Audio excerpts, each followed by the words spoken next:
for honoring the invite and showing up in time and dressed for the part. Wengine wamevaa ni kawaida harusi, but ni sawa, asanteni sana, thank you, okay? So the reason why we convened this today, we were supposed to have many other people here. Mheshimiwa Mike Sonko should have been here, but akona ameshika kidogo tu, because this was his idea and we are also in his office. And then also Wakili Omari was also supposed to be here, but bado yuko kotini, Kahawa. Yeah, yuko Kahawa courts bado, so bado hajafika. But tutawaomba tukimaliza na sisi msubiri pia wakija pia mweze kuongelesha, sio? So the faces that are next to me are not new faces. Huyu amekaa on my left, amenipea handball last week. Amenipata pale kwa Obinna show live na mind business yangu. Haka wakisha moto pale ikawaka, tukapata mabarua zingine moto moto, mambo ikaanza kuchemka. So what happened was yesterday I was meeting Mheshimiwa Sonko for a different matter altogether, and one of his PAs brought the matter. We were together in his office. Mmoja akamwambia, by the way, umeona Obinna anakuwa sued? Ati Obinna anakuwa sued? Anakuwa sued na kina wakili Cliff na wakili Omari. Akasema, sijaona hiyo story, hebu nione. So we showed him nini, akasema hapana, hao ni marafiki zangu, acha niwapigie simu tuongee. Because you know that Mheshimiwa Sonko has always been the guy for peace. That is why I've also suggested that this banner be put here, because this one is about breaking the silence on gender-based violence and the likes. So he's always been the guy for, let's be peaceful, let's find alternative dispute resolution ways. So that is how we ended up here. So he called Wakili and also called the other Wakili, akamwambia leo tupatane, we're supposed to. But sasa Wakili, because it was very short notice, it was just yesterday. So Wakili Omari bado ameshikika. Also, he is also running for another engagement. So nimwambia tu we can have this one for now, but tutamwacha the law student hapa atabaki baadaye, alafu maswali zingine zitakuja, alafu pia Mheshimiwa Sonko pia akija na labda akija na wakili Danstan Omari, pia you can also be able to talk to them. So that is the whole reason why we're here. It is dispute resolution presser. Sindio, kama unajua ma law student wako hapa na law practitioner. I think, yeah, that is the whole reason why we're here, just to make peace, because there was a misunderstanding. Okay, sasa si nyinyi mawakili, sasa mnaacha mimi nina prejudice. Yeah. So ninajinini hapa alafu mawakili wamenyamaza. So that is the whole reason why we're here. We're here to make peace between the law student and the law practitioners who've done it over the years. Yes. Sasa sijui hapo from hapo sasa sijui niseme nini. Ni yangu imeishia hapo. Unless mulete maswali ama you say something and then you say something. Or is your senior? Senior counsel tafadhali. Or we switch the chairs. That's also beautiful. Men, ladies. Ladies and gentlemen. Together. Yeah. My name is Mbeta. Mimi ni wakili, long time standing. I can probably say almost 30 years. Some of you will not believe that is how it is. And tumekuwa tukifanya practice for a long time now. All fields, mostly you'll know me from criminal cases. That is what people know me by, but we do other things. This issue came to my notice. Somebody just called me and told me, Cliff, hapa huyu jamaa anasemaje? So I told them why I Twitter, so I went looking into Twitter. Then I saw the clip that was there. So nikaona ilikuwa kwa Obinna show. Then I said, okay. Thought twice about it. I said, let me ignore. And then somebody else calls you. 3 other people call you. Somebody calls you from out of the country and they tell you, look here, what is this is going on? Something has been said. I said, we'll ignore. In fact, my friend here will agree that he even saw that I commented nikasema before the letter. Yes, I said hii ni kitu ndogo, so maybe he wants to cement himself or something like that in practice. So I said no. But then as the messages came and all that time and you're getting them reaching 100 and they're reaching 200, then you realize it's going like a wildfire. So we spoke with Danstan and said, do we let it go? He said no. let us take action. So we wrote letters to our friend here through his connection, and my friend here through his connection as well. And actually, we were serious about taking action. So yesterday, as we were planning, because we had given up, we had given a 24-hour notice. Yeah. For retracting and all that, we said we don't even need it retracted. We can still go. Omari called me and told me that Sonko wants to speak to us. So I said, okay, about what? I said, about what was going on X. I said, okay, fine, you can talk to us. And he said, oh, look here, I know the young gentleman and I know Obinna. Obinna has been at my office and we want to see this matter come to. I said, I even have no problem about it. We can resolve this issue. And so I was ready actually. So Sonko actually called me again. I spoke to him directly. He called me again this morning. Yesterday I wasn't going to be available because I was busy. Mazisha Ibrahim. And there was something else that we were doing yesterday. We went also to visit Jirongo. So today I was in a court. There was some matter I was following up. He called me this morning. I told him I'll be here by 1. So here I am. So luckily, as Obinna would call this gentleman, now he is my friend, let me say that. He walks in and I'm telling him, I know you. And he says, yes, we have even had lunch together. He said that we have even had lunch together. I bought them lunch. We have had tea together when he was doing attachment at the Milimani law courts. We have agreed. I've told him I have no beef. I have no issues. I have nothing. I don't want to follow up this matter. It has nothing really. You see, the damage can only be if we do not speak about it and it goes wild. But we have agreed that we let it go. It's water under the bridge. I've spoken to my friend here. He has a show to run and things to do. He's an MC also in many other things. He does functions. While he has made his bonds in his field, my friend here has to make his bonds in his field. We don't want to spoil this development because you see, he has to be admitted, he has to start his practice, and people will be seeing and saying what kind of a person is he, and people will ask questions. And you see, usually when somebody like him wants to be admitted in the bar, there is always that gazette notice. And people would want to know who he is, and if we make comments and say this person has done this to us, or we say there is a suit against us, we spoil for him and we damage his development. And this cannot be good for him at this particular stage. And I tend to think that it is something that we can forget about.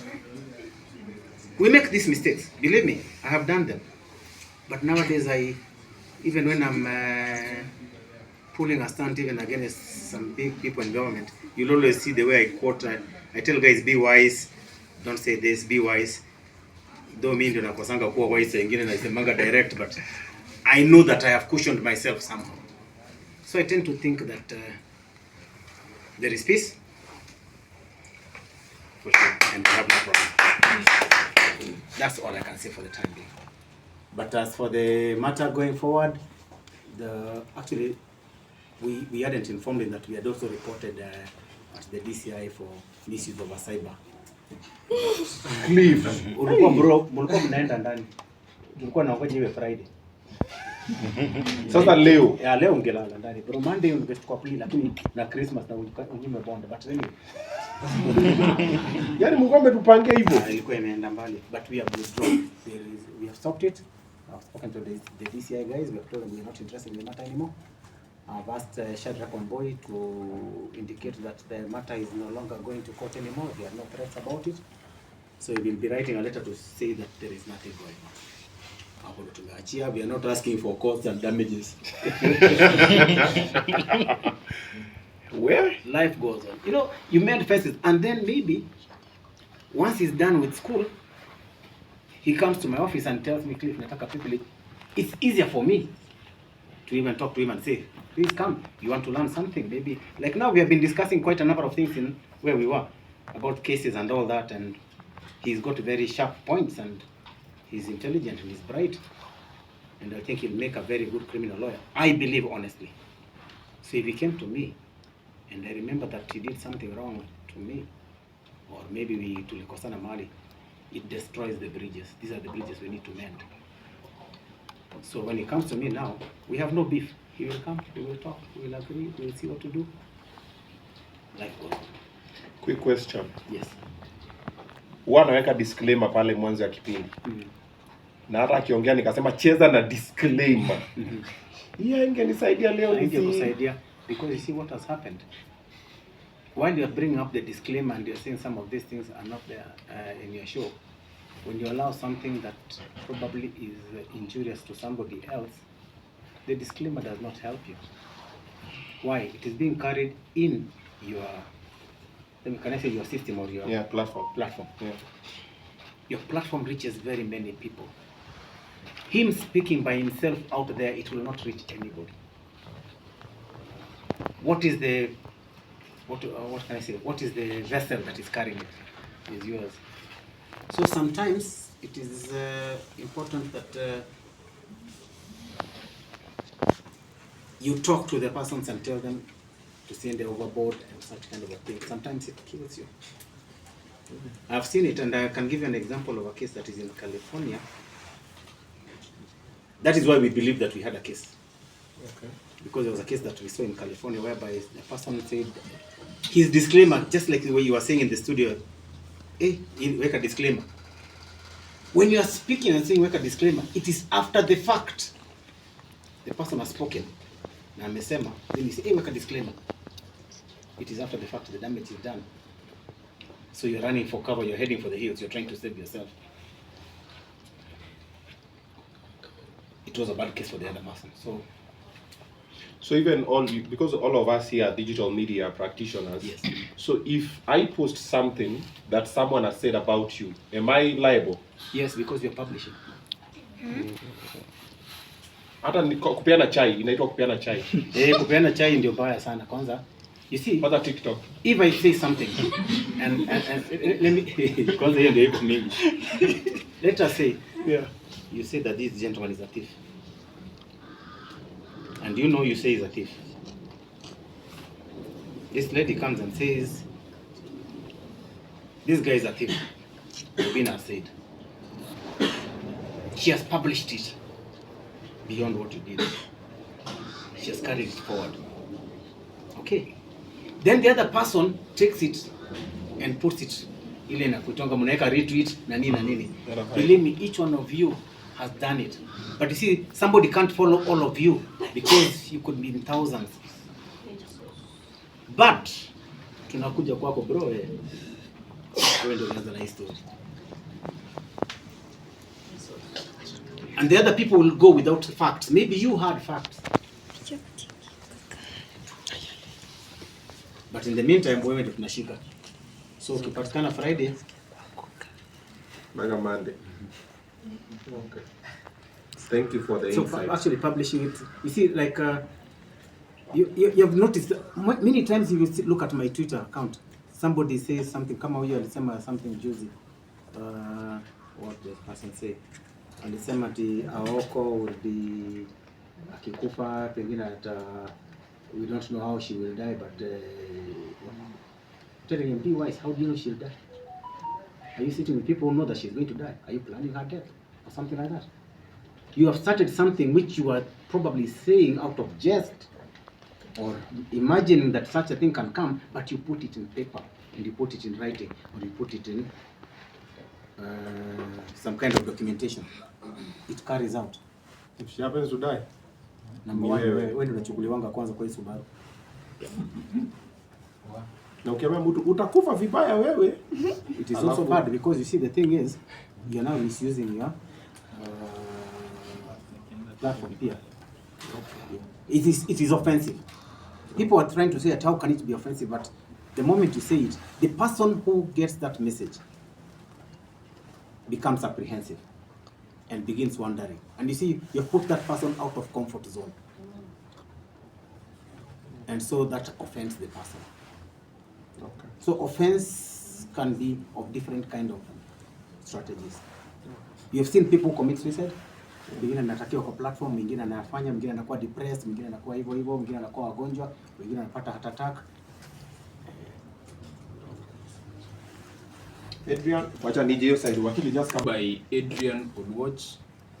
Typically, most people love to call me a law student, but I had graduated 2 weeks ago with an LLB. So right now I'm supposed to be referred as a lawyer. But for those who know the rigorous process for you to become an advocate, I'm still not yet an advocate because I've not gone for my 2 years at Kenya School of Law. So I'm still a law student as a name that most people like to call, but in our legal fraternity, we love to refer it as an advocate trainee. So I'm an advocate trainee at Kenya School of Law from 2026 to 2027. So the reason why we're here today is because I had received a very good invitation from Obinna, because Obinna is one person who gives platform for young upcoming people. And during that platform, we discussed a lot of things, and it would only be fair that in the legal fraternity, you cannot talk about lawyers without mentioning Cliff Omenda and Danstan Omari. That's a praise, right? So while we mentioned the two things actually collided.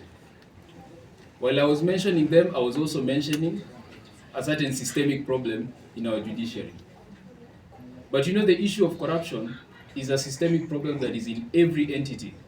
That is one thing that we can all agree on. So when I say there is corruption at the judiciary, I'm not implying that it's being caused by these two individuals. So while I was talking about that, these two individuals are also coming up in my sentence. So these two individuals, I said that they know who to bribe. When I made that sentence, they know who to bribe, I did not mean that Danstan Omari and Cliff Ometa are going to bribe someone. I said they know.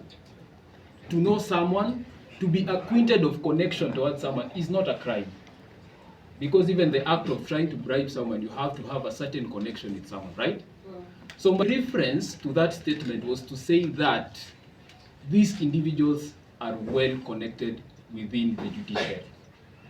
So I was saying that in case someone, a criminal now, was intending to maybe bribe someone, it would be easier to get an individual who's well connected, but I did not mean that they're the one who are supposed to be doing that specific act. I hope that is clear. So the problem is, at first, Mr. Cliff had actually seen the statement and brushed it off because the discussion was within the legal Twitter, because we advocates also discuss about a lot of things. So it was not a big deal at first. But the problem is now that it became a big deal because the general public misunderstood that specific statement. They took it as a fact that Mr. Ombeta and Omari are actually involved in bribing judges or bribing magistrates, while that is not actually the case.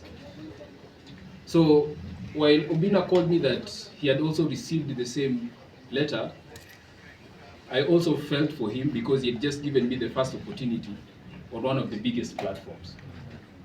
So I saw it fit that instead of raging on with the back and forth with Wakilis, because we can never proceed with this case in court without Obinna also being mentioned. I cannot be sued without him not also being sued. At first, I was very apprehensive about apologizing, and I did not want to apologize. But it's because most of you people do not know that law is a very toxic career, because it is a career full of ego and superiority complex. So sometimes if you receive a letter from our Wakili, you might have done something wrong, but you would not want to immediately accept, because the entire foundation of that career is based on superiority complex, for those people who understand it. So I took this initiative to also just clarify anything and make sure that we can actually solve this particular matter. So as of right now, just like Mr. Ombeta has already said, we are actually friends. We have met before. It's just that I'm a junior right now, and I'm also looking forward one day to being like the individuals. So typically that's what happened during this time, but the conclusion and resolution of this is that I've apologized to them officially and taken full responsibility without prejudice of whatever had happened. So in case anyone has any question in regards to this particular matter, you can actually tell me, because I'm the major subject. But what I'm saying is this, it's a systemic problem in the judiciary, the issue of corruption. And it is something that I'm not the only person who's talking about it. Most of you are on Twitter. You've had Jurispresa by Ahmed Nasir. You've had Nelson Harvey complaining about specific judges. So it's a systemic problem that is there, that has been there, that people are trying to solve about.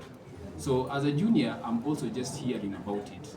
And I'm not particular with any other new information, apart from what you're also reading on social media. So that was the same thing that I was pointing about. Okay, thank you. Okay, so what happens on Obinna Show Live is it's a live show. And normally when you invite guests, you never know what they will say. Like for example, for him, we had no sudden say, we're going to talk about akina wakili nini. No, it was just, let's talk about you as a law student, what's happening on this side, and then somewhere in the conversation. And many other people who have also made serious allegations about other people on my platform. It's normally a live show. So you can never sit down with, let's say for example, I'm hosting Wakili Ombeta, then we sit down, then I tell him, now, what are you going to talk about? No. So sometimes it happens like that, but normally it's just for the other person to know that was not the intention. We don't sit down and plan to malign people. That's not the business I'm in. Then normally when it happens, I'm normally very quick to apologize. I'm always the one to say, hey, Mazehiza, that was not the plan. But other people push it forward because people also have different intentions. There's that one who wants to make money from you, that one wants to do this one. But if I intentionally call him so we can discuss Wakili Cliff, and then we just sit down and for the next 5-10 minutes, I'm just grilling him about Wakili. Now that one is it called vindictive? Yes. Yeah. I'm intentionally planning and scheming against. Now that's a very different thing. But if it comes up in a conversation, or if I say, hey, David, just a disclaimer, I say, hey guys, hey, just a chini, don't. Yeah, and then now if they continue, now that is for their own. But it was a live stream. But if it's recorded, now it's easier for us to go like, hey, Mazi, now it's tricky. Yeah, because also that part of the conversation, I've already chopped it off from our live. Because when I saw they say bring it down, we brought it down from our live, from social media, I don't know. But as we already did what was required. But siku nimejua napangiwa leo Friday. Nilikuwa naenda event wanakuja kunitoa mbele ya client. Thank you so much Wakili for creating time, and you're also now a lawyer as well. For coming and also for shedding light. Now at least guys we know. Unajua hapa digital science in the future. Actually we are the present and we are the future. And if we are not careful, we are going to build a very bad industry for the media space in the next 5-10 years. But we have to start with it. Before you publish something, confirm, is it true? Umesikia Obinna amefanya kitu fulani, hiki kitu ni ukweli, kuna evidence. Because ukipost, mnaweza post nyinyi wote, lakini wewe kila msema ni wewe tutakujia tu. Sema ni wewe ulipost kwanza, ni wewe. Hao wengine nasema basi nani alipost, mimi niliona nani alipost. Actually I can give you a very good example. Yes. The young man who was arrested and akapatikana kwa njia, then was taken to court, Martha Kawawa representing him. I can't remember his name. Young man kwa njia. Alishikwa, then they said he had disappeared, then he appeared in court. Before production. Yes. Yes. Remember when he made that comment about going to State House and storming State House and all that, I wrote something there. I said, be wise. Remember that at the end of the day, wewe pekee utajipata, and this thing has gone viral. The same night the guy has been arrested, and social media was against me. Oh, wendo ulimpeana, wendo ulisema hili. Nikasema no, I only questioned him about it. But kumbe, when he had said that, action before even I tweeted had been taken, and there was a record of an OB 3 hours earlier than that. So I even put that on Twitter and kawanisha hii actually ilianza mapema. But the advice I was giving the guy was that the person it has gone viral, but the person they'll come for. And actually that's what happened. So ile ati wao amekuwa abducted na nini, I don't know how it went, whether it was true or not. I can't comment on that. But niliona ni kama anapewa passport as a Yes. Yes. Yeah, but now that's the way it happens. So let's be very vigilant on the things we post on our digital platforms. Everybody's listening to you guys. then tuna post tu for the sake for views. Kwanza Facebook, there's a lot of fake stories on Facebook. Someone gets like a story like this, they'll have a lot of fake stories on Facebook because Facebook imekuwa monetized. So msana nataka that traction. Wacha niseme tu jina Obinna amefanya hivi na hivi na hivi, Cliff amefanya, Ndani amefanya. So let's be very careful on that one of the little space. I'd also like to thank you guys and thank Mheshimiwa Sonko for making this possible, because yana alipiga tu simu akamwambia hey, tuongee mazee mambo madogo nini, and they listened and they came and somehow tumeshasameana hii story. Thank you very much and thank you guys for coming through as well. So tutasubiri